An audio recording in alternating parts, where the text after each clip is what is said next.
Charlie and the Chocolate Factory by Roald Dahl. Illustrations by Quentin Blake. Chapter 30. Charlie's Chocolate Factory. The great glass elevator was now hovering high over the town. Inside the elevator stood Mr. Wonka, Grandpa Joe, and little Charlie. "How I love my chocolate factory," said Mr. Wonka, gazing down. Then he paused, and he turned around and looked at Charlie with a most serious expression on his face. "Do you love it too, Charlie?" he asked. "Oh, yes," cried Charlie. "I think it's the most wonderful place in the whole world." "I am very pleased to hear you say that," said Mr. Wonka, looking more serious than ever. He went on staring at Charlie. "Yes," he said, "I am very pleased indeed to hear you say that. And now I shall tell you why." Mr. Wonka cocked his head to one side, and all at once the tiny twinkling wrinkles of a smile appeared around the corners of his eyes, and he said, "You see, my dear boy, I have decided to make you a present of the whole place. As soon as you are old enough to run it, the entire factory will become yours." Charlie stared at Mr. Wonka. Grandpa Joe opened his mouth to speak, but no words came out. "It's quite true," Mr. Wonka said, smiling broadly now. "I really am giving it to you. That's all right, isn't it?" "Giving it to him?" gasped Grandpa Joe. "You must be joking." "I'm not joking, sir. I'm deadly serious."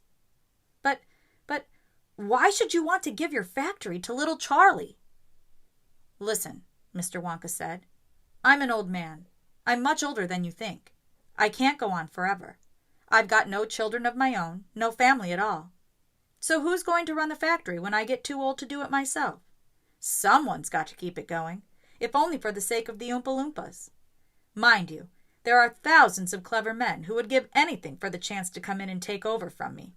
But I don't want that sort of person. I don't want a grown-up person at all. A grown-up won't listen to me. He won't learn. He will try to do things his own way and not mine. So I have to have a child. I want a good, sensible, loving child, one to whom I can tell all my most precious candy-making secrets, while I am still alive." "So that is why you sent out the golden tickets," cried Charlie. "Exactly," said Mr. Wonka. "I decided to invite 5 children to the factory, and the one I liked best at the end of the day would be the winner." "But, Mr. Wonka," stammered Grandpa Joe, "do you really and truly mean that you are giving the whole of this enormous factory to little Charlie?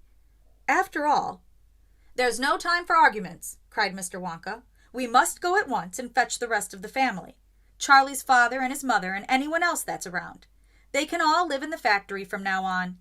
They can all help to run it until Charlie is old enough to do it by himself. Where do you live, Charlie?" Charlie peered down through the glass elevator at the snow-covered houses that lay below. "It's over there," he said, pointing. "It's that little cottage right on the edge of town, the tiny little one."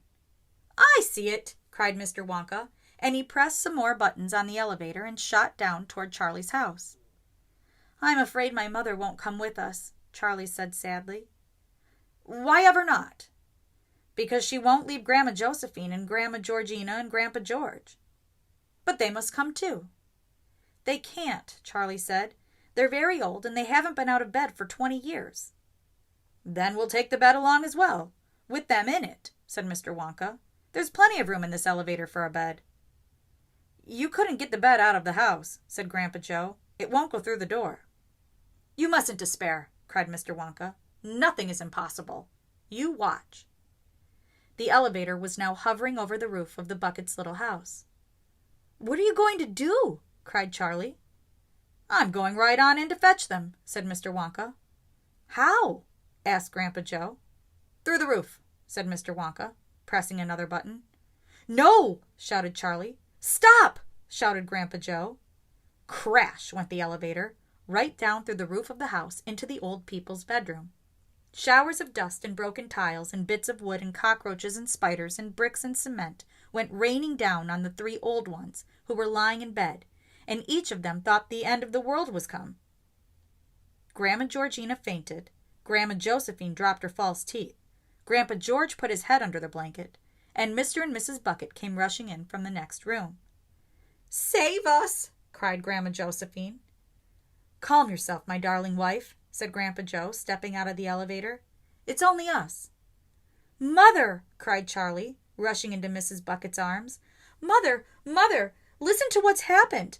We're all going back to live in Mr. Wonka's factory, and we're going to help him run it. And he's given it all to me, and... What are you talking about? Said Mrs. Bucket. Just look at our house, cried poor Mr. Bucket. It's in ruins. My dear sir, said Mr. Wonka, jumping forward and shaking Mr. Bucket warmly by the hand, I'm so very glad to meet you. You mustn't worry about your house. From now on, you're never going to need it again anyway. Who is this crazy man? Screamed Grandma Josephine. He could have killed us all. This, said Grandpa Joe, is Mr. Willy Wonka himself. It took quite a time for Grandpa Joe and Charlie to explain to everyone exactly what had been happening to them all day. And even then, they all refused to ride back to the factory in the elevator. I'd rather die in my bed, shouted Grandma Josephine. So would I, cried Grandma Georgina. I refuse to go, announced Grandpa George. So Mr. Wonka and Grandpa Joe and Charlie, taking no notice of their screams, simply pushed the bed into the elevator. They pushed Mr. and Mrs. Bucket in after it. Then they got in themselves. Mr. Wonka pressed a button. The doors closed. Grandma Georgina screamed, and the elevator rose up off the floor and shot through the hole in the roof, out into the open sky. Charlie climbed onto the bed and tried to calm the three old people who were still petrified with fear. Please don't be frightened, he said. It's quite safe. And we're going to the most wonderful place in the world. Charlie's right, said Grandpa Joe. Will there be anything to eat when we get there? Asked Grandma Josephine. I'm starving. The whole family is starving. Anything to eat? Cried Charlie, laughing. Oh, you just wait and see.